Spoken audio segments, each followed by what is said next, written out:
YCP అధినేత జగన్ ను ఉద్దేశించి కాపు ఉద్యమ మాజీ నాయకుడు కేంద్ర మంత్రి ముద్రగడ పద్మనాభం కుమార్తె జనసేన నాయకురాలు క్రాంతి ఆగ్రహం వ్యక్తం చేశారు. తన తండ్రిని రాజకీయంగా మాత్రమే వాడుకోవడం తెలిసిన జగన్ కు మానవత్వ ఛాయలు కొంచెం కూడా లేకుండా పోయాయన్నారు. రాజకీయంగా తనకు అవసరమైనప్పుడు ముద్రగడను వాడుకున్నారని వ్యాఖ్యానించారు. కానీ ప్రస్తుతం ఆయనకు వెంటిలేటర్ పై ఉంటే కనీసం పలకరించేందుకు కూడా జగన్ కు మనసు రాలేదా అని నిలదీశారు. తన తండ్రి క్యాన్సర్ తో బాధపడుతున్నారని, ప్రస్తుతం ఆయన హైదరాబాద్ లోని ఓ ఆసుపత్రిలో వెంటిలేటర్ పై చికిత్స పొందుతున్నారని క్రాంతి తెలిపారు. ఆయనను చూసేందుకు తనకు అనుమతి ఇవ్వలేదు అని తన అన్న గిరి నిర్బంధం విధించారు అని ఆరోపించారు. గత కొన్నాళ్లుగా ముద్రగడ క్యాన్సర్ లో బాధపడుతున్నారు అని తెలిపారు. రాజకీయంగా వైసీపీకి అన్ని విధాలుగా పనిచేసిన ముద్రగడను కనీసం పలకరించేందుకు కూడా జగన్ కు మనసు రాలేదా అని క్రాంతి విమర్శించారు. ఎన్నికల వేళ జగన్ కోసం, వైసీపీ గెలుపు కోసం తప్పించిన ఆయన చివరకు తన పేరును కూడా మార్చుకున్నారని గుర్తు చేశారు.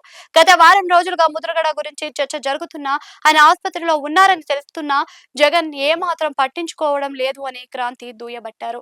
తన సోదరుడు గిరి తన తండ్రిని నిర్బంధించారు అని, ఆయనను చూసేందుకు తనకు అనుమతించడం లేదు అని క్రాంతి ఆరోపించారు.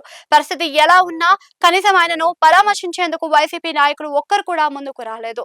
జగన్ కోసం మా నాన్న పేరును కూడా మార్చుకున్నారు. ఇంత చేసినా మా నాన్నను పలకరించేందుకు జగన్ కు మనసు రాలేదు అని క్రాంతి వ్యాఖ్యానించారు. కాగా గతంలో తనకు క్యాన్సర్ అన్న వాదనను ముద్రగడ తోసిపుచ్చారు. తాను వయో సంబంధిత సమస్యలతోనే ఇబ్బంది పడుతున్నానని తెలిపారు.